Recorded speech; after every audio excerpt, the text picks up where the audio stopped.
Telema, tolobela mboka Bole tosuwa kobimisa na poasa Bana Kongo to telema, tolobela mboka Bole tosuwa kobimisa na poasa Ba député to votaki bazo salarien tokende na funa bazo salarien Kongo tolega na mwamba bazo salarien tokende lukunga bazo salarien na baboko pila bibembe bazo salarien atotonga na changu bazo salarien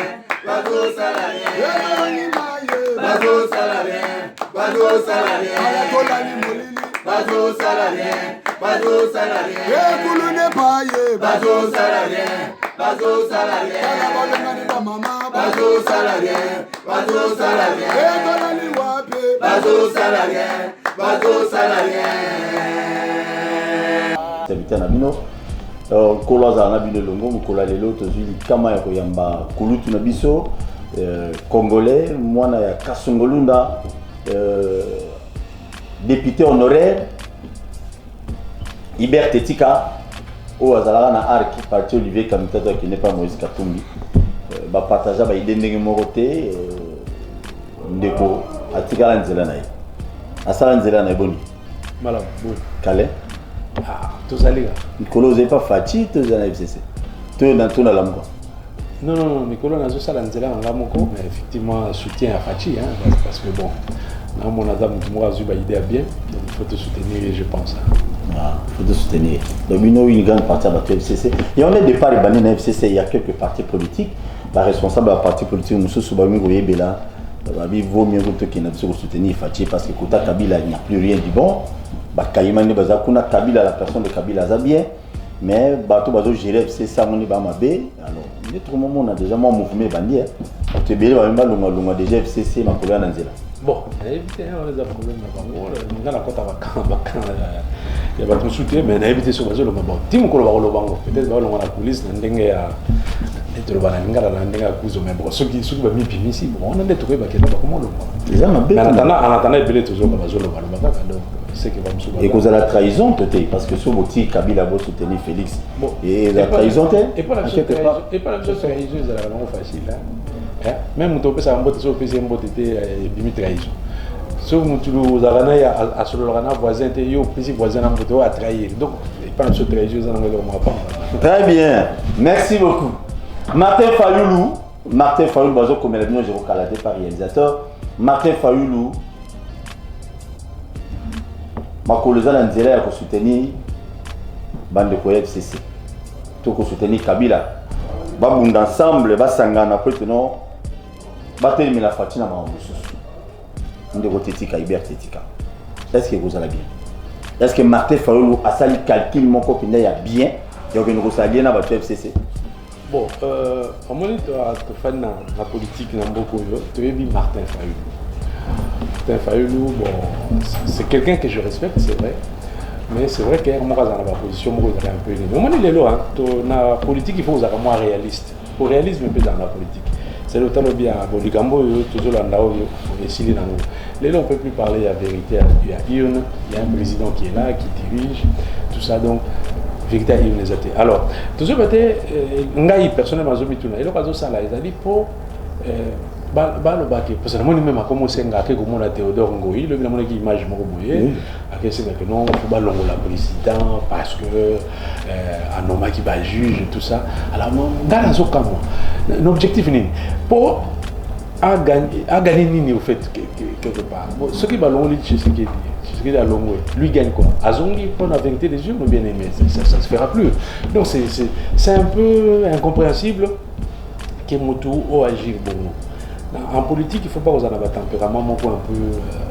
Il y a ni l'air ni c'est-à-dire, je pense qu'à un moment, il faut quitter l'esprit, que ça l'opposition normale. Parce que les lois, elles ont l'opposition, pour ça, l'opposition normale, il faut s'opposer sur des choses vraies. Il faut pas attaquer Félix. Est-ce qu'elles ont réussi dans les côtés économiques? Est-ce qu'elles ont réussi dans la réforme? Est-ce qu'elles ont ça? Mais tout en regardant ce qui réellement a la facilité à ça. parce que quelque part aussi, à la facilité à la tête, au bango. Donc moi je pense qu'il faut y ait Atala quand même. Et l'eau ça la passe. Martin Fayulu Atala et l'eau ça. Ce n'est pas normal. Donc moyen situé sous ces athées. Donc Akei na FCC. Na FCC. Alors toujours va soutenir sur ce côté na FCC à Zuka, tu viens de dire combat comment mener, on dirait combat mon il faut pas qu'on l'accepte acharnement. Moi, je suis l'accepte que vous avez l'année moutou. Il y a bien dit. Donc même bateau va supporter. Après un moment, va bailler. Ils ont critiqué des politiques, mon non. D'accord, la politique votée. Donc voilà, parce que je suis la bonne, mais quand c'est un battu, on se s'attaque individuellement. On se fait l'État. On se s'attaque à chef de l'État. Mais non, c'est pas. Cette histoire-là est dépassée. Il y a la vérité des jeunes Céciliens. Fallait le vice nous tous soutenir. Moi, j'ai battu campagne pour lui. Bien, vous avez un FCC. Non, c'était un rassemblement. J'ai battu campagne pour l'aïe. Mais aujourd'hui, on est réaliste. On s'est dit, voilà, le pays est là, le pays doit continuer. Le pays est dans la tête. Est-ce que le mouton il faut. Parce que moi, je ne vais pas te faire ça. Le président Azal Lelo, ce qui a échoué, c'est dans le système Moko, il a évité sur la toile, comprendre. Dans le système Moko, et vous avez la plus pire que nous sommes vivants. Donc, moi, je pense que les Congolais sont moins conscients. Non, c'est la publicité en antenne, mais les Congolais sont conscients. Publicité en antenne. Il y a le président Félix Tshisekedi. Mais je me dis en toute conscience, pays, au moins les lois, beaucoup va attaquer ou pas. Armée étrangère, ils ont quota, ils ont quota. Et ça, c'est que vous avez un Katandako, ce que vous avez soit dans la carte. Mais dans les bandes, vous avez un moto. À quel sens partout, vous avez appelé ce moto. Vous continuez à soit dans le bien, non, tout est dans le soit dans tout Kende, Kotala, les bandes, tout bon moment dans les bandes. Pays les locaux, ils ont donc envié dans le pays. Donc, quand on a attaque, attends, quand on voit des choses, on va commencer à la dire que le coup, bon, moi, ban, on va dire que ça va examiner avant de violer moi. Est-ce qu'on a un sabotage?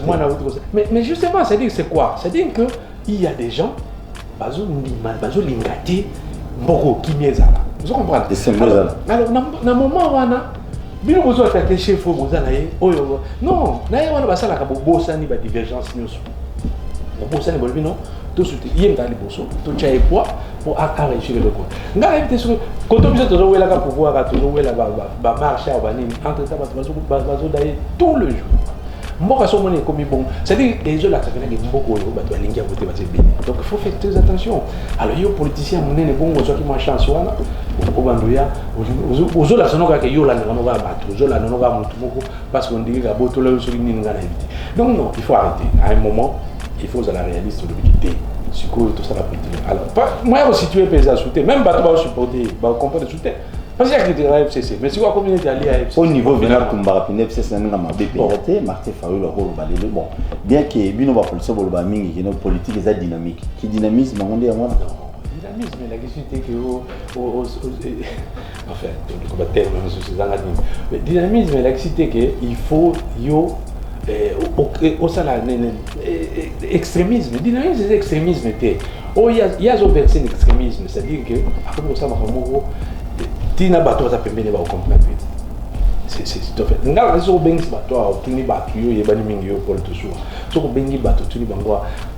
Nous avons décidé, par exemple, si tu as un donc, nous avons au moment où nous avons fait un peu on dit vitesse c'est légué. Et c'est comme ça que j'ai bien peur que dans la vie politique, il y a toujours qu'on perde. Mais toujours le bas, il y aura élection en 2023. S'il y a un président au 3 ans élu, on va l'oublier lui définitivement. Parce que là, il y a Azobosana. Azobosana est là comme on est là. Beaucoup de comprendre, excusez-moi, pas de souci. Comprendre que il y a eu, pour tout ça, il y a eu une révolution mentale dans beaucoup de la part de la population. Sur la population, qu'on jouait de deux façons dans l'élection. Dans l'élection présidentielle, la population a sanctionné pour la banque, tout le monde n'a pas. Donc, pour notre groupe, donc, chef, on a voté sous punir. Bah, sanctionner l'élection présidentielle. L'élection législative, bah, zongi si on a sens à bon, malgré les tout ça, on n'a pas. N'a pas ça ça mission la paix la mission. Tout ça on t'a donné l'élection moi avec école, tout ça on t'a donné l'élection moi qui ici. Même si tout ça ça la moto ça m'a fait tout voter. C'est ce qui a fait que les autres on a moins majorité on a FCC dans le parlement. la majorité, tout dit mango. Mais malgré que madame a nombre, mais en réalité, la majorité parce que la population est ça qui est bon. La population est punie le président Kabila à l'élection, mais il reconnaître Batou, ou juger Batou, donc il a fallu profiter qu'il est là. Les gens punir le président Kabila. C'est comme ça qu'il va faire ce qu'il va voir Belé. Mais la preuve, qu'est-ce qui fait qu'une élection législative va se faire député Belé?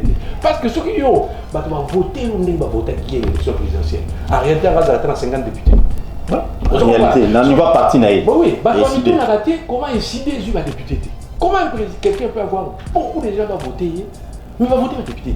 Donc, il va député. Ça veut dire que ce qui est fait, mon comboyer, ce qui est à sali vraiment analyse, ce qui est à la non. Au profiter des faits qui pas rejeté donc on va sanctionner qui va sanctionner le président même si on a fraudé à Kokati. On se comprend. Donc sanctionner le niveau que tu peux ça va voir dans il y a à cause de la souris. Mais côté la législative bazongeli bateau là il y a ça de ça bango. Ndenge pour le président Félix Lelo. Bateau va pembe na il faut que je sois lobby à la majorité dans le Parlement. Il faut que ça poser acte dans la place. Le peuple va reconnaître que et lobby majorité va bouger dans le Parlement. Sauf qu'il y a la majorité dans la FCC pour que ça va action. Donc, il faut une loi qui a profité de la situation. Donc, ce que vous avez ça l'analyse. Attends le résultat de 2023. C'est là où il va comprendre que non. Est-ce qu'il va voter qui est du souci? Non, c'est le Barakim qui est élu. Est-ce qu'il va voter sur les voter qui est en 2000 moi, je n'y crois pas. Je n'y crois pas. Donc, ce cas-là qui pendant les gens vont changer de stratégie à s'allier. Parce que même quand on a Zali, mais pas tenir pas ça mais lobby les gens Pierre Bemba, Moïse Katou, ils seront candidats. Mais bon, il y a parce que Bazaki est empêché. Mais en 2023, ces gens-là ne seront pas empêchés. Mais nous en donc, on est à Luka, nous avons ça pour d'abord coller ça dans le parti et ils ont lobby. Ah, le Gabalien, c'est la FCC. Il y a comment le Gabalien contre nature. Mais à Zobo, c'est Palou Lelo, c'est parce que Basaliaka, Palou Lelo, c'est à genoux, donc Kao debout. Palou, il est venu tirer dans le il n'y a rien du tout. Palou lobby, Palou, on va dire 3 députés, c'est tout, on a critiqué. Mais on a ça l'analyse, on va froid. Pour Bazalaka, député, en 2011, je crois, quand il y a Palou, il y a député ABG, il y a un parti politique, là, il faut qu'on se dise la vérité. Donc si il peut se salaire, surtout que nous sommes liés à FCC, FCC est le bâtiment de la unité, mais mode de la gérance, il y a une grande partie à la FCC, les arguments boulou et kémiqués, alors ce qui fait le lot, on dit mi.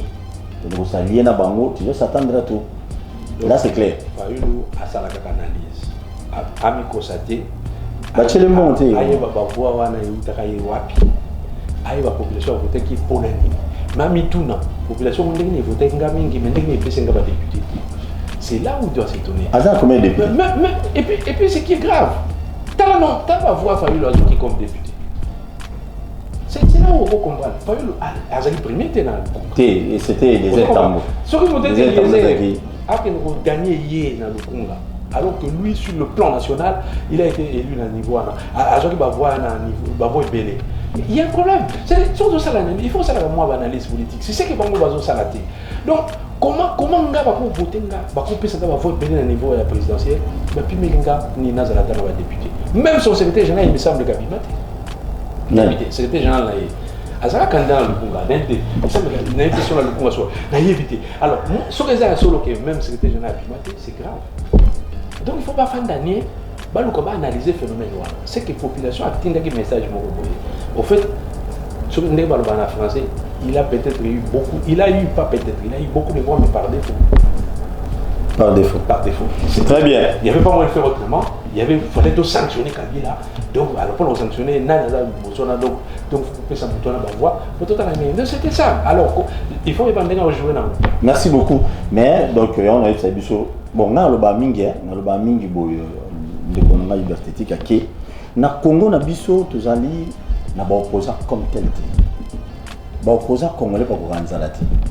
So amoni pia ke bandi abanono ka alliance pas sérété. Namoni Fayoulou de même et le roi Nassala. Bon, d'ailleurs, il est passé à combien de niveau là, parce qu'il est quand même soutenu, il faut le dire, hein, assez atteindre le niveau tel que, bon, c'est pas quelqu'un, il a quand même quelques soutiens. Mais le problème, c'est que ça une nature nabiso. Donc, dans la nature, il y a jalousie, il y a haine. C'est ce qui anime la société chez nous. Même dans le niveau de la population, même les yoga dans la quartier, vous allez au pays, il y a yoga qui est au là. Sans raison, c'est-à-dire qu'il y a un problème d'haïti. Donc, ils ont moins nature, et c'est ce qui fait reculer un peu ces pays, en fait. Donc, réussite à Moninga, et puis ça en est moins Kanda et Pabatoussou, sans raison. Donc, et ça s'élargit, et ils ont un milieu politique. Ils ont un milieu politique. Donc, c'est ça le mal. À ce niveau, il y a une relation, Nini, c'est pas quelqu'un qui va mourir de faim, tout ça, mais ils ont un esprit, un numéro abisso, qu'il y a haine, il y a jalousie, il y a il ne faut pas qu'il y ait trop loin, il faut que tu aies la bon, tout ça. D'ailleurs, vous savez que qui a adopté moi grandeur, mon esprit, lui qui était bon, tu dis que on a l'anda, il est là, je suis battu, bon, ça va mon lobby fallu à qui peine à qui fait sa Félix beauté, parce que lui, oui, qui va te voir, oh, mais tu crois que ça n'a pas bêté? C'est né le président Gagaye. Bah ça c'est l'église on dirait faut qu'il n'a pas église on dirait. La stratégie voilà et pas la même chose comme dans on est de la qui ici. Ou bien tu andimi boyer, andimi qui n'était à un moment le non comme on peut faire avancer, tout ça me chouchou. Faut payer avancer parce que Félix Ndegazawana au fait ils ont été Félix en tant qu'individu. Même ce Bolongolais en 2023, il va bien vivre. Déjà il va bien pour la bien. Donc, à vivre, vous comprenez. Mais ce n'est pas là le problème. Le problème, c'est que qu'est-ce que Félix incarne? Les lois ont incarné patrie. Il incarne la nation. C'est quelqu'un qui est à Azalia, ou à Botama, ou à Kola, ou à Salama, donc c'est quelqu'un, Azana Mou Yamboka. Oui bien, et nous regardons, phrase Moura, le 30 juin. Phrase Wana Tikali Karamoto. Pour l'engagement Félix, donc moi, l'identité n'a pas le 30 juin. Pour le 30 juin, dans le discours, on a l'air à l'ouvrir que la justice est à l'état de droit, c'est que le sang est au corps humain. Oui bien, tout le monde peut changer à 50 présidents. Tant que, on comprend que ce qu'on combat la corruption, c'est au corps dirigé pour côté, ça la fait bien. Mais ce monsieur a compris. Si on soutient, c'est pas un petit point à comprendre, place il fallait vous bander là. Parce que nous autres, c'est qui ministre Félix était. Le ministre, il y a Joseph Kabila à l'époque. Mais il y a déjà à l'époque, on a 15 milliards qui m'a raté alors que nous avons un budget, il y a 7 milliards dans l'air. Ça veut dire que ce qui y est déjà à l'époque, on a reconnu que 15 milliards, on va dans la caisse à l'État. Plus moi, c'est tout le monde a un budget de 20 milliards. Avec un budget de 20 milliards, tu peux enseignant correctement, tu peux infirmier correctement. C'est-à-dire que, ça veut dire que quelque part, c'est que Félix a commis quoi attaquer les lots. Et Zali, et là, on pouvait permettre le lobby, Mboka et Mata. Alors, nous attendons sur comment combattre les.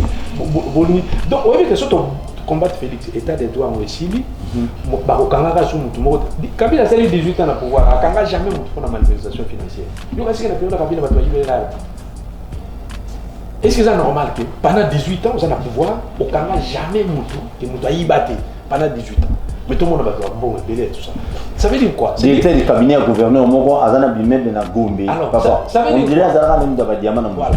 Ça veut dire quoi? Ça veut dire que Matika, le système de Tika Bango, Bazwa, Baki Pengati.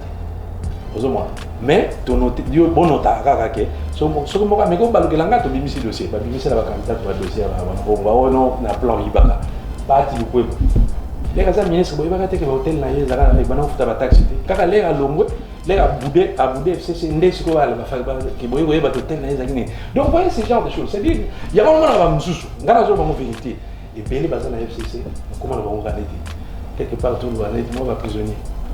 Parce que moi mais déjà je pas sur le dossier. Sur un mec qui va le dossier. Mais t'as ce que côté faut la zokeni. C'est franchement faut qu'on raisonne. Très bien. François Nzekouya. Mon quoi ba cadre PPRD, aloba ina goma lobi bobande ko akize biso. Tamulaye ke bitumbao na mama Kabila bitumbesi la raté na est na mo mais Félix Aye bitumbezo c'est la raté. Et À tweeter. Et c'est que moi méchant, ça va être pour la tweet, on a fait une réponse. On a bien dit qu'on a français, ineptie. C'est un collègue. Comment au Kokolo Un ancien collègue. Quand vous constituez 60%, 70%, 70% il va ministre des habits. Il y a PPRD, tout est FCC. FCC, non seulement FCC. Très bien. 70%, 70% il va ministre des habits. Dans l'armée, 95% il y a des officiers. Bino va tout normal bango, bino va tout maintenir bango. Félix a dit qu'on bougeait là car moi mon il y a à peine un mois. Donc 95% il est là, il y a armée. Bon bazar la guerre. Bino va tout normal bango, bino va tout prendre bango, bino va tout presque la promotion pour prendre la généraux, on a banni. Comment voulez-vous que vous dirigez la province de News? La province où à la place de la province des alliés, bino de la gouverneur. Comment voulez-vous que vous dirigez l'Assemblée provinciale News? Mais comment vous le baquez? Donc, le pouvoir des affaires à la présidence de la République, poste à la présidence de la République. Mais pourquoi dire des choses comme ça? Merci. Tous on appelle le poteau continuer. Allô, bonjour. Toujours Kaobengi wapi? Na bengi bino na commune Ngiringiri. Biso ba kolomboka na tuna. Oui, toujours Kaondeko. Soki Martin Fayulu la FC ça la ni. Ah, je crois aujourd'hui biso na moi en retard mais l'invité n'a pas ça pour répondre après ça au moins classement mon qui poteau continuer dans l'histoire autobi. Abi Martin Fayulu que ça ni FCC. Non, tu le que Martin Fayulu a acquis ou a pris la FCC. Tu le que ma position Martin Fayulu a joué l'élo. Ils ont fait cette impression que ils ont soutenu directement FCC. Les ont s'attaqué à la présidente Félix Ndengwana. Ils ont fait sa force dans la FCC. Or, tu as vu que le lobby, ce que le président Félix a échoué, Mboka. Donc, tu as un système qui est plus vite que ton vivaki. Donc voilà, très bien, nous écoutons. Alors, donc, on aura bien écouté, donc, la compréhension de l'esprit pour le mélo. Tant que ça, qui dirige le gouvernement, c'est 70% Bango. La province Nyoso, Bango. L'Assemblée provinciale Nyoso, Bango. Les militaires qui sont au front là-bas, tous ces gens là-bas, officiers, voilà. Non, on va bien 95%. Bapona Bango, Noma Bango, Tinda Bango. Le président Félix a bougé, tout ça, on a dernier. Et comment il y a maintenant? Tu as sur le pouvoir. Oh! Mais tu as sur le pouvoir alors que c'est vous qui êtes majorité au pouvoir. Le pouvoir est à poste à président de la République. Ce n'est qu'un seul poste, ça. Ce n'est qu'un seul poste. Donc, en fait, Félix Azano, on dirait seul contre tous. Tout à l'heure, seul contre tous. Sur le Django, sur le Nénébat. Donc, vous voyez, c'est pas normal de dire ça. À quoi Azan a raison de monter. Parce que le problème dans les années. Qu'on prépare tout, l'air va faire le bilan. Mais tout ça, le bilan en 2023, le bâtiment va concerner. Mais le bilan, à 18 ans, va s'arrêter. Il y a 18 ans, va s'arrêter. Oh, peut pas s'arrêter, va voir. Vous dirigez la finance en Boka, vous avez le retour, et vous voulez venir nous dire ici que non, c'est pas normal. Donc, ce pouvoir, on va rester à président de la République, alors ça ne vaut pas la peine, c'est que notion de pouvoir, tout ça, on va voilà. Donc, le pouvoir, il a tout. Le pouvoir, c'était tout. Parce que, administrateur à territoire, il doit agir dans la Congolunda. Il agit au nom du pouvoir. Gouverneur doit agir dans la province. Il agit au nom du chef de l'État. Au nom, pardon, il y a pouvoir, il y a l'État. Donc, tout agit ça. Il a. Parce que sur le gouverneur, il a un pouvoir, il a une décision place. Pourquoi on utilise ces mots-là, pouvoir? Le pouvoir, on a vu en quoi? Au nom de la République. Donc, Bazana, quand il y a pouvoir, et d'ailleurs, par contre, la majorité de pouvoir. Donc, c'est ça, avant de continuer, nous avons rappelé chaque jour, on disait juste que les politiciens, au moment où ils ont Fatima B, Bituma Est, Ono, mais vous avez fait 18 ans. Félix, c'est un déserté. Il faut comprendre les populations en Afrique. Dans un militaire parti politique Songolo Pakala. Est-ce que idée, stratégie, vision au parti politique on a ça. Et ça correspond pour l'intérêt à peuple congolais. Point d'interrogation. Pour nous la partie. Mais si ça arrive que nous allons répondre, yo que nous vendons pour nous. Et voilà les politiciens vont nous dribbler, va embriller biso, on t'a la faille. Popularité faille la zaki na on a Congo sur faille lelo américain au Kenya FCC. Bah ça lié na FCC. Faille va se perdre donc na évidemment en 2023 sur Congolais dans sa confiance. Je ne sais pas. Et c'est ça la politique congolaise. C'est toujours comme ça donc politiciens face à la on dirait bah ça la série moi actualité car soit actualité ils ont raté tout créer boy. Non. N'appelle-si Joseph Kabila merci, mbote depuis qu'il n'a kati. Parce qu'on comprend que le BLE FCC on a besoin de aider et puis batika pour aider EPT. On est chef de l'État, Tata Mokonza Mboka Kala Joseph Kabila sur moi ezali livré bango pendant que baba no kanga bango protéger nos mutute. Kosambela ko mutute. Avant de compter la membre ya Seni honorable Ndeko Costa Mutamba a dit et c'est que ça n'a trop FCC va même donner des leçons aujourd'hui. Il y a au moins 100 milliards plutôt de dollars où il y a et quand on a caisse à l'état dans le secteur minier. Je me pose toujours des questions. Yo zala muto FCC akala. Mais comment Babilo et Omo Bimara dans moment ya Fachi et zo Bimara et pas battu FCC. Donc 100 milliards de dollars américains.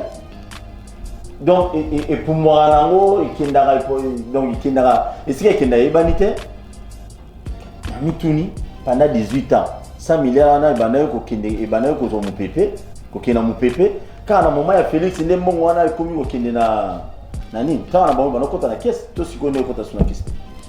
Bon nayebi ndeko Constant Mutamba to yebi avant de ayebani ngamu ayebani na bien tenir pour y akoma la publication na ye ko batia eka façon de l'air oyeba pour la look na ye oyeba pour la makambalo baka tout ça donc mais natangaki na butu natanga vers 1h du matin natanga du début à la fin en soi il va comment qu'ils ont mabete faut trop baver qu'ils ont mabete il va comment qu'ils ont mabete d'ailleurs nga ko tuna prendre le repérer à partir ya nga secteur minier intéressant nga mingia et na prendre le repérer na makoma j'étais très content il y a étude à Salaki bon cette étude là effectivement ils ont matière c'est-à-dire matière on faut opérer sans battre tout va comprendre j'aurais bien voulu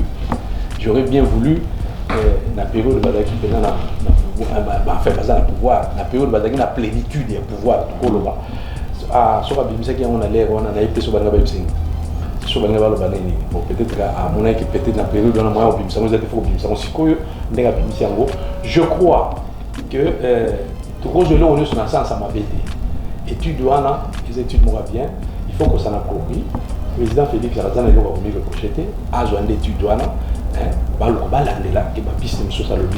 je pense qu'on est quand même bon. Mais et puis vous voyez mon celui qui est justice inspecteur il y a finance inspecteur général de finance oh parce que comme c'est belé mais j'ai pensé que Zengis qui n'a si marié côté qu'on a vu ça de 100 milliards il est caca ils ont mon pépé de tous on a une union sur 100 milliards on a qui doit on est comment compliqué bon évidemment là ça serait très compliqué. On est la chance mon nazalaka député en 2002 dans la vote code mini ouais bandé pour nazalaka député à ASLBT ba député Moussa Tindaka na Lubumbashi na monaka les de vote code mini wana et le président Telebino na Azaka Matuku santé me dérangerait ma casse tout ça batwa na eu besoin chance aussi en 2012 na eu côté dans le parlement parce que là tu votas code minier en 2002 tu penses qu'à moi période moi 10 ans pour gagner nini clause de stabilité donc on s'est dit pendant 10 ans tu bouger le rwanda tu vas bouger en gros 10 ans après et puis si en 2012 tu as la code minier tu as sur le parlement il y a mina quoi il y a la kia donc le mandat 2012 chaque fois que bazali au sala calendrier on a zolo baba collègue député bazaki na bayebi chaque fois bazali au sala calendrier bano sala calendrier nga question nga zara révision code minier tu as un peu de ndegorani de l'autre soit on avait un code minier donc c'était à cause de ça parce que na manu ngala mais to yo wana ka na 2012 ne to ko pourquoi to zo revoir code minier wana ça dit les le komoko elongola biso na ba régime soit na to le bango il faut émission mo pas ko ba ke to wana régime conventionnel to ko na régime ko to ba commun ce qui a fait que tika qui libre courant tout avant d'exploiter minerai na période à Mobutu seul l'État congolais a couvert d'exploiter minerai Mobutu a couvert d'exploiter ce qui fait que minerai nous les au et qui a biso na on peut prendre un exemple simple c'est ce qui fait que minerai d'ailleurs contribuer à 62% du budget Mboka kaka cuivre na cobalt et na diamant ils ont contribué à 62% du budget Mboka et puis à 27% du produit intérieur brut. Mais là on a j'ai quand même dépassé jamais 450 000 tonnes de production. Mais les lots, on appelle ça un exemple pour comprendre. Toujours produire 1 million, mutamba kutacha ngwa za 1 million 500, tout à 1 million 400 et quelques, il y a plus de chiffre exact. Donc tout à 1 million 500 000 tonnes de cuivre, mais les lots les minéraux ne contribuent qu'à 10% dans le budget national, 10% et 3% dans le produit intérieur brut. Qu'est-ce qui fait que l'air toujours produire 3 fois moins, toujours gagner plus, les lots toujours produire 3 fois plus, toujours gagner presque 50 fois moins.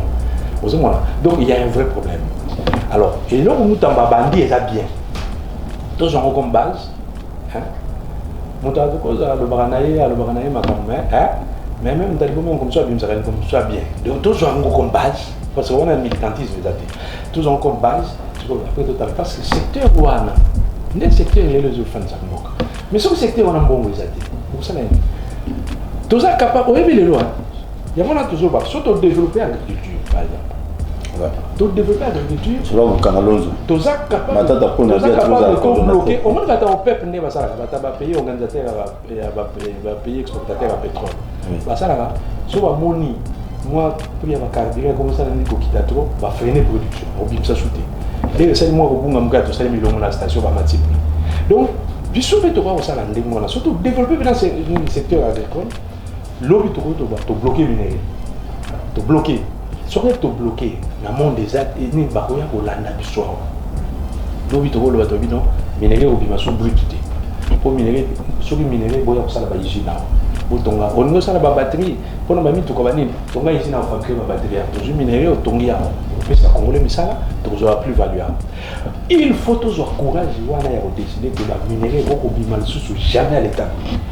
Il y a des résultats alors bateau il va créer l'insécurité dans la zone minière évidemment il y a la zone les lots pour beaucoup bonga il faut soutenir mon toit à pouvoir les lots parce que donc balingi teke donc toujours moi tango ya bonga so mais comme ça moi comme koto na kino ka kuna na est ibandi bateau ça alors et le connaît bien il y a moi yo suis responsable politique à niveau de la famille oyo comme ko attaquer na yo mutu oyo azo akoki ko ne pas sur moi nzela il a bien dit le mais constant tamba à cela l'étude moi bien en tout cas wana quand même mais les mal les attaqués avec pour ça un moment où OK on a fait ça depuis tout ce temps voilà peut-être depuis 18 ans on a fait ça makanisi wana ko révéler ba que non 100 milliards de dollars mon boy tout le monde c'est zaza peut-être qu'il n'a banité donc on dit que moi le bain na lobi na butu abisinga to so amboka biso to ba pauvre mais les policiers, les milliardaires. Donc, si on a dit qu'est-ce qu'il y a l'État congolais, bon, il y a un mais les individus, on va gérer un beaucoup, les milliardaires, les millionnaires à un niveau moins incroyable. Donc, il y a des actes tout l'État, ça m'a connu, on fout à Sénat bien, on fout à même un médecin, un mobile, bien. Même à ta pour qu'on m'a bien, pourquoi? Parce que les individus sont milliardaires. Voilà pourquoi il faut soutenir le président dans les lots pour la campagne de droit. Et le pouvoir, il faut continuer. Il faut battre. Pour ce qui est rendre compte de Banga Oliba. Non, ce qui est chiffre de Limaga, pourquoi toute la population, toute la population, enfin, tout ça fait au fait, les Congolais, pour nous, les Congolais, ce n'est pas un peuple. Bisous toutes les associations qui sont individuelles, ils ne sont pas beaucoup de tout ça, tu as parlé de place, tu as mais tu agis comme peuple. Mais tu as pays musulman, Rwandais, tu agis comme peuple. Oui, autant de critiques à Bango, côté de son grand donc, Rwandais, nous sommes raisonnables, l'objet Rwandais, intérêt Rwandais, Zawapi. Vous comprenez? N'a pas payé de Rwanda, au qui est des taux de Rwandais, qui est tout ça, la rébellion de détruire le pays. Mais les Congolais, on doit trouver un pays là, tout ce sont des rébellions, couche on est là, des rebelles mon boulot à Bunsa. Mais na Congo, pourquoi retrouver pas Congo le PC moi là, tout ça la rébellion contre Mboka na Sali. Voilà Roger Lumbala. Et bien Azaï monté. Azaï monté. Combien va les gars la rébellion au lieu de voir personnalisation la politique. Combien? Bon ça va congolais les lots. Combien va arrêter? Combien va arrêter? Il a fallu passer par la rébellion. Na zo quand même na yoki mkolona ke Rubero. Azoganga la ministre de l'Intérieur et Kamusinga. Bono milice moko ezana Kingabwa tout ça. Na seki ngabiye. Il y a la matière on a ya ko contracter. Mutasala ki une année kaka na musée a créé rébellion. Yo créé une rébellion zo nini. To boite milice ko za na mboka te. Bon ils avaient peut-être expérience à l'école na mboka il faut pas la enquête. Battre ba groupuscule nous se mega on ça va comprendre. Pas maintenant enquête une fois pour toutes dans un pays on peut pas vivre ça. Mais il y a des gens qui doivent quand même se taire. Ou ba kolo bate ou bazaki ba yebi ki ba simba ka mundu kile moko contre mboka ba fana ne. Nous voilà Roger Lumbala. Vraiment comme ça nous te besoin le bango tongo midi pourquoi qui ata to mi pardonna na wa biso na Sam City ata to mi pardonna mais moko batun suba lo barati ba fana ne donc fana lo bete ngama na sala mi na fana ne. Mais comment le bien loko wana ya Robert wana Azam ministre sur l'État de décentralisation na vice-premier ministre intérieur. En fait, bazo il ani. Il y a lobby, il y a recensement, il y a bounion sur l'intérieur. Mais c'est aussi le texte. Mais il y a peu qu'on a lobby il faut ça. Pourquoi bazo Djembe la ministre de décentralisation mettre Azalé sur le droit. Bazo Djembe la ka non makambo ya recensement. Au CENI, et ça a toujours na ministère wana. Pourquoi? D'abord il y a un problème. Pour texte on dirait lobby en mot. D'abord il y a un problème. Ministère on dirait que ça va prendre un peu. La décentralisation. Quand tout le monde est face à la ministre, parce que le président a maintenu comme il n'a pas raison. Tu as maintenu le président Félix comme il n'a pas. Mais ça dépend pas. Quand tu as j'ai ça vous comprenez. Mais c'est normal. Et puis il semblerait, pour confirmer, il semblerait qu'il aurait, il est premier ministre de la décentralisation, il aurait nommé la maire, côté qui voit mais la normalité, ils ont la compétence naïveté. Donc voilà, moi je pense que c'est ça le problème. Si c'est ça, il faut quand même pas mener l'enquête. Mais c'est quand même malheureux. Mais c'est quand même malheureux quand. Mais comment la ligne? La compréhension non nous aligne. Qu'est-ce qui se passe c'est Rouberois. Yozokota na boulot mninga. C'est ça le problème. Batek c'est lui qui non. Au Italie c'est ni Italie bani les intérieur. Bouyo de quel droit yo bado que nous nommé ba. Est-ce que ma mère là, est-ce que ça là? Ministère en Banda depuis quand? Bandakala. Nani vous savez nous c'est pas la ministre de la décentralisation. Ah oui. Mais depuis wana. Mais il y a pas autant de rébellion. C'est plein de rebelles. Banda, donc ils continuent à Bongo. Non, ils ont quand même, moi, ils ont normal dans un état qui est tout. Il y a un peu de choses. Donc, ils sont basés pour le bâtir. Sincèrement, beaucoup, ils sont basés au Fandinier, au commandant du ministre après, au commandant du président, sur le Wapi, sur le Sénat, sur le Wapi. Fandanier, sur le groupe de la rébellion. Parce qu'il y a de solo avion, on a travaillé sur la rébellion, il y a justice, mais quand même, il y a des gens quand même qui ne faut pas faire rien. Tommy pardonne à San City. Mais quand il c'est ça au bout ça. Comment ça le bon ça va comme les avions avec. Et on Italie. Merci. Merci beaucoup. Réforme et Asseni. Joseph Kabila n'a pas tourné Baninga Monti. Pourquoi? Bon, oui. Tout avantage n'a des avantages, il y a réforme et Asseni Zanini. Non, question. Et le Asseni, avantage n'a des avantages donc d'abord il faut se poser la question. Question faut que tout na yango. Tout ça l'élection en 2006, en 2011, en 2019, 18. Élection en 2011, ils allaient qui plus pire que l'élection en 2006. Élection en 2018, ils allaient qui plus pire que l'élection en 2011. C'est en 2023. C'est-à-dire que si tu changes rien, et vous allez ning parce que toujours qu'il y a des pires en pire. C'est-à-dire que les Hollandais ont fait des donc c'est ça le problème. Le problème est d'aller à côté élection. Le problème est l'élection. Tout le monde bien habitué à tout ça la passion. Il y a créé peut-être on a pour expliquer un peu la nouvel ordre politique. C'est-à-dire on est ordre politique ils ont même habitué les gens ont hérité na San City. Mais et si ça n'est pas preuve nango. Donc le problème de l'élection c'est qu'il y a la pour changer ma londe. Moi, non, c'est ça le problème. Le problème est qu'il faut qu'on le bague, non. Il faut qu'on repense. Moi, je dis bien repenser tous les systèmes électoraux. C'est-à-dire, dans le système électoral, il faut tout à l'heure. Est-ce que mode de scrutin, il y a proportionnel? Oui, mode de scrutin proportionnel. Oui, pour nous, il y a député. Est-ce que vous va voir mon kéré yo babima? Mode de scrutin, on est ça là que ce que vous va raconter, élection bis token d'accord. Toko kende, balbibo, na masina, il faut babime ça 2 députés. Yo, vous savez liste na il y a 2 personnes. Ngana sa liste na batu na mususu. Mususu 2 personnes. Yo, aujourd'hui yo toshua oyeba na masina oyeba danser, aujourd'hui 50 000 voix. Moto alandio l'influence na yo babolié 40 000 voix. Ngana ye comme on a dans Zamuyaka, le côté dans le secteur na biso, pesinga 30 000 voix. Moto alandinga babolié 8 000 voix. Banani baliki. Et ça yo na moto na po yo aussi 50 na 40. Ngana 30. Mais na système est proportionnel ba non. Yo bazu moko premier pas na yo, bazu yo 50. Ba y na liste nanga bazu nga moto liboso na 30 koto na premier koto 50. Si moto na yo azu ya 40 à bimité. Nga moto 30 na bimi, ya bimité. C'est ça le système proportionnel de l'élection. Pas expliquer.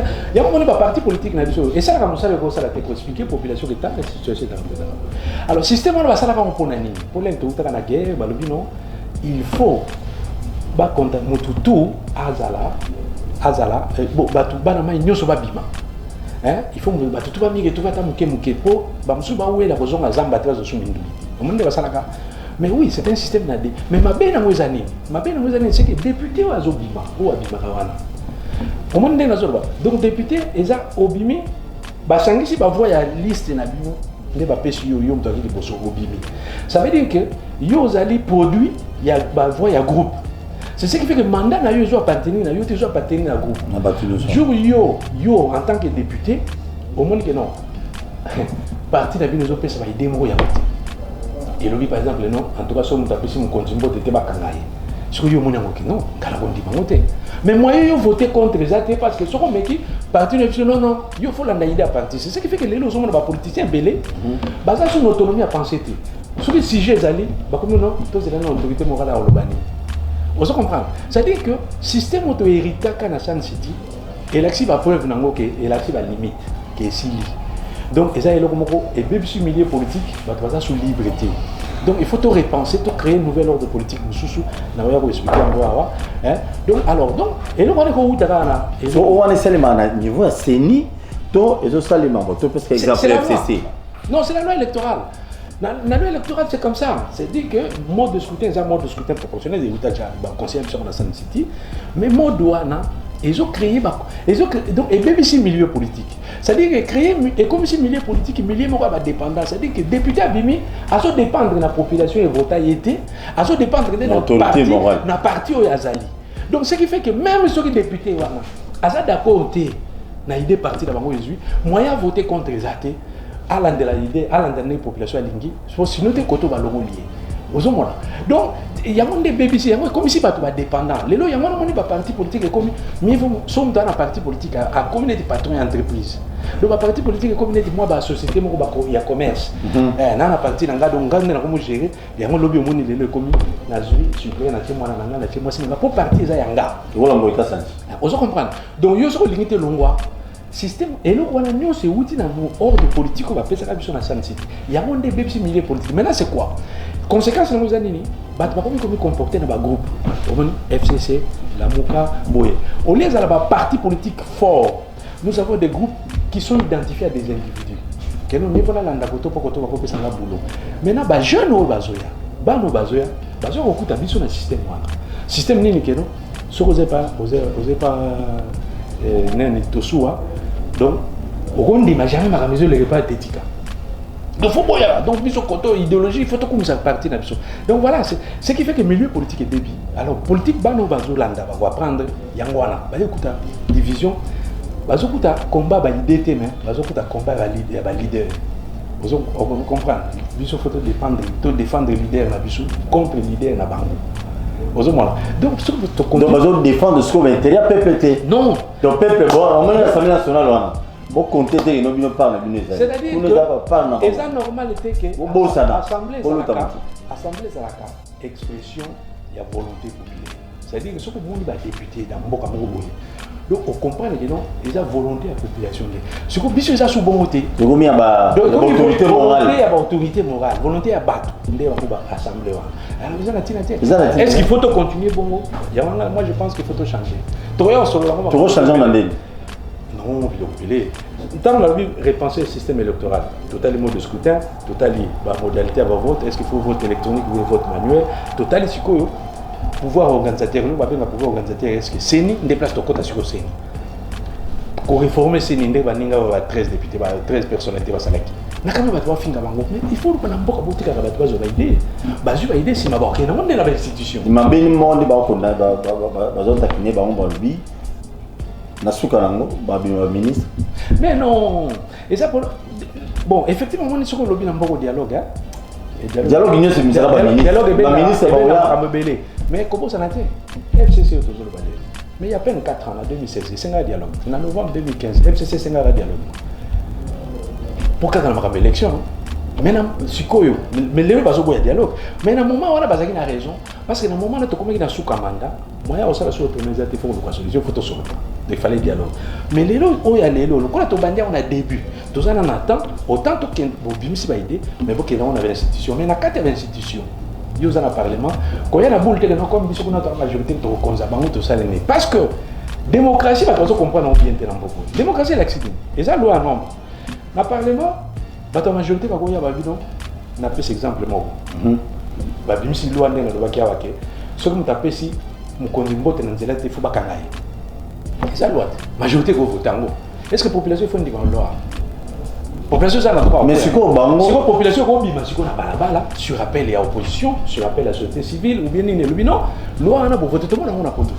Bah voter pour la loi, va voter dans le parlement, mais tu vas qu'on retire parce que pression par la balle ça y est. On a ni va toi y oui, il faut quand même avoir dossier à CENI dans le parlement. Non, c'est normal. Mais dans le parlement, il y a une boule de comme si tu as belé au Konzabango. Parce que ce que bimis pour l'élection. Apparemment, il y a au moins 200 malonda. Ma bunda signé rapidement. L'élection, c'est un consensus. Ce consensus, c'est zati. Ce consensus, c'est zati. Donc, lobby, et puis ça sous ma belle. Alors, il faut qu'on évite. Mais Robi Manabala, on entend, Zingaki dernièrement. Peuple congolais va noter les députés dans l'Assemblée nationale. Ils ont accusé l'IDPS, la milice et l'IDPS, ils ont entouré l'Assemblée nationale. Il y a un lobby, comme la Kawana, il ne faut pas que le parti de Bima. Il faut que tout ça, ce soit une affaire de tous. Une affaire à tout ça d'accord. On se comprend.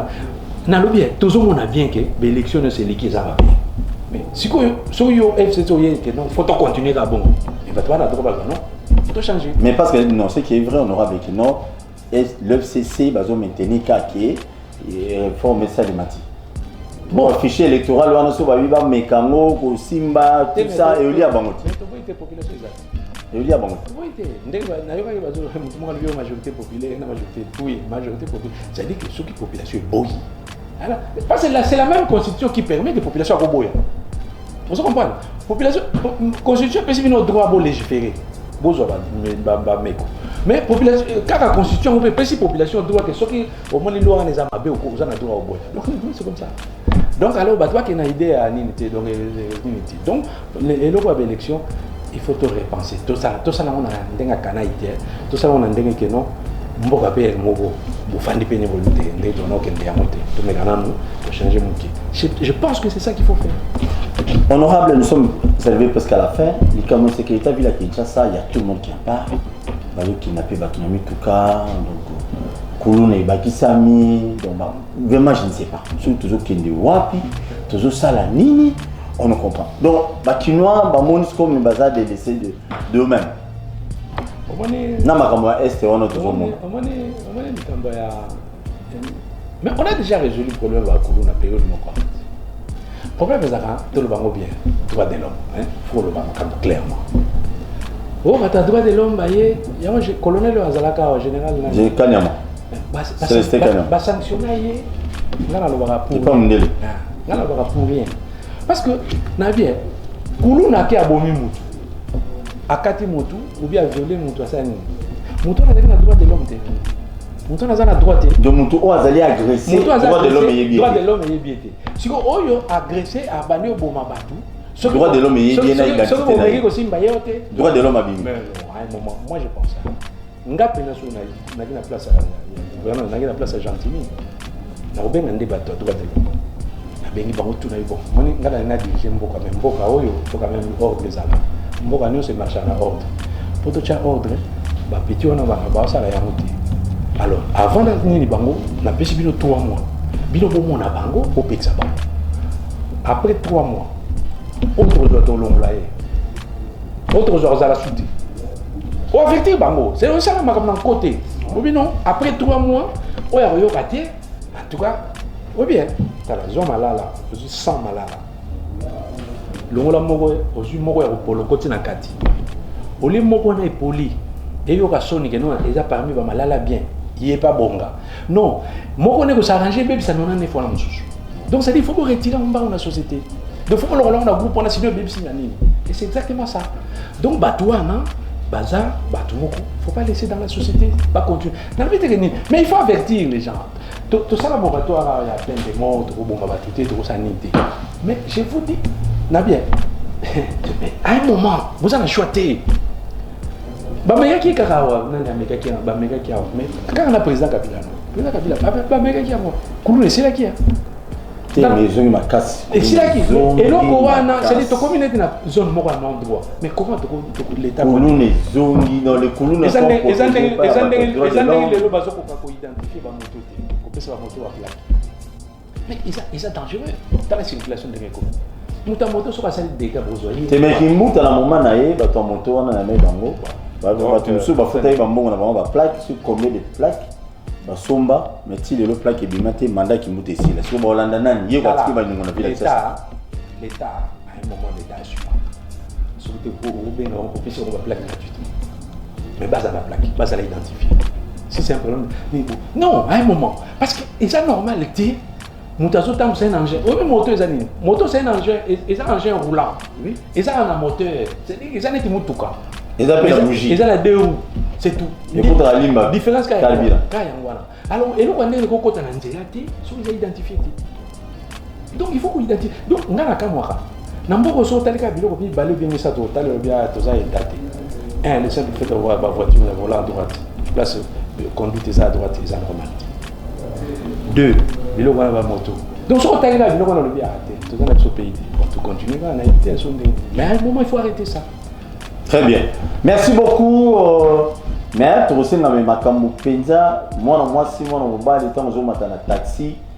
Avant qu'on dans la taxi, il va mettre la bâton bien. Sur moni kokana porter te ada ba longoli, va avancer mu kokana mti. Parce que conseil journaliste moi Boniclet, je crois à Congo web. A où t'es pas honorable les airs comme à côté à société Sona Sona au pays va taper PD ba boma. Bon nous Sona c'est nous qui n'est pas avant. À télémiga wana ba koti.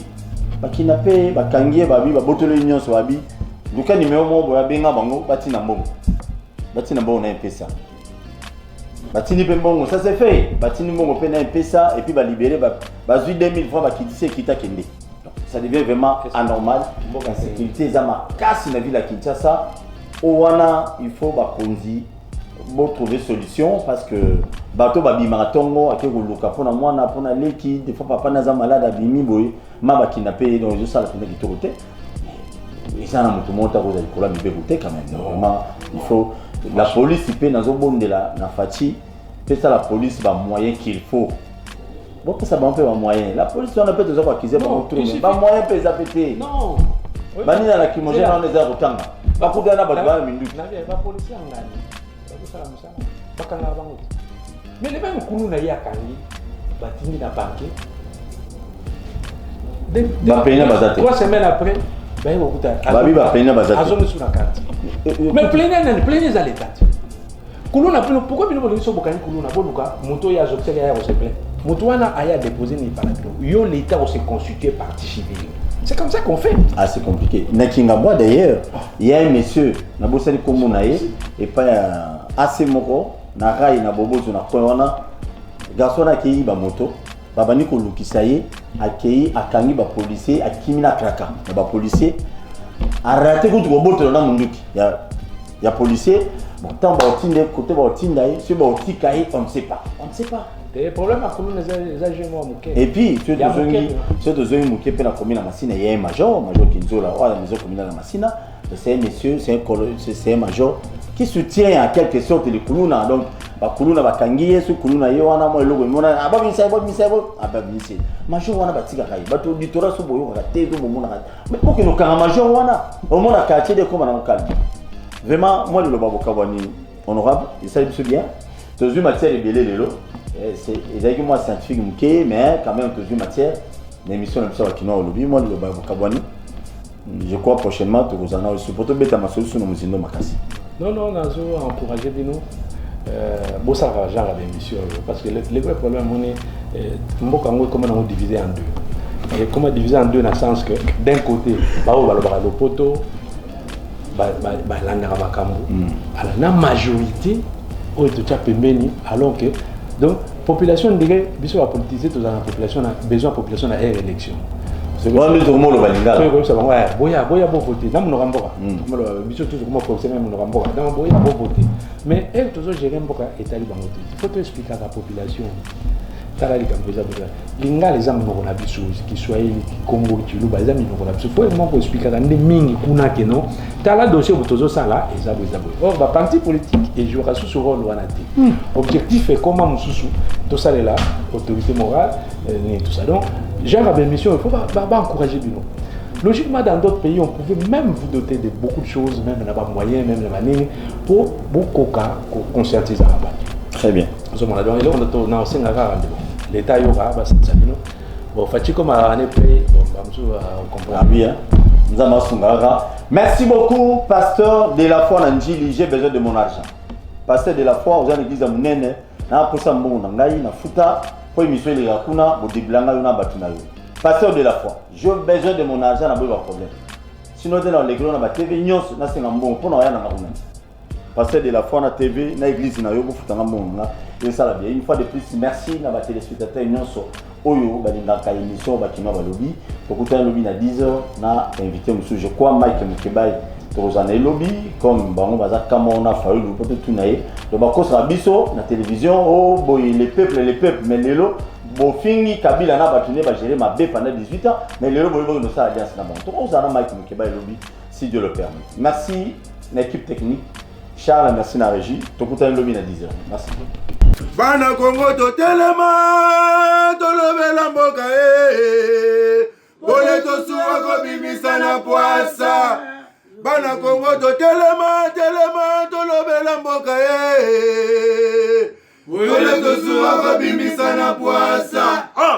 Ba député to votaki bazo salarien to tele la funa bazo salarien Congo to lega na mwamba bazo salarien to tele lukunga bazo salarien na baboko kula bibembe bazo salarien Ato na changu bazo salarien Ayatola